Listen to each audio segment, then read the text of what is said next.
জীবনে কখনো কখনো সময় আমরা মহিলারা ভুলে যাই আমাদের পরিবার, আমাদের সংসার, স্বামী, বাচ্চা কাচ্চা প্রত্যেকের কথা ভাবতে ভাবতে আমরা দিনের শেষে আমাদের নিজেদের কথাই ভুলে যাই।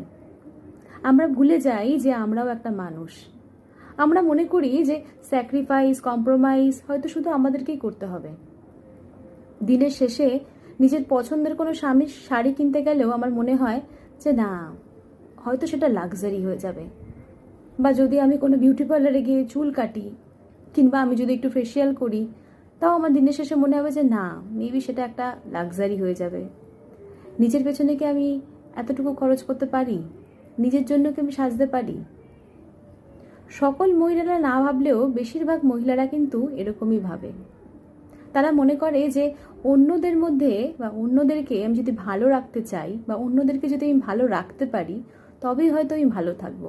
কিন্তু দিন শেষে দেখা যায় যে এই এত এত অতিরিক্ত স্যাক্রিফাইস, কম্প্রোমাইজ করার পরেও আমরা কোথাও একটা গিয়ে ভালো নেই।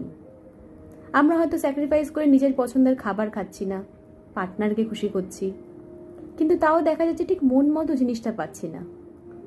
বা হয়তো স্যাক্রিফাইস করে নিজের পছন্দের জায়গায় যাচ্ছি না, বন্ধু বান্ধবদের সাথে রিলেশন রাখছি না, কিন্তু তাও দেখা যাচ্ছে যে সেই ভালোবাসাটা, সেই ভালো লাগাটা কোথাও একটা গিয়ে আমি পাচ্ছি না।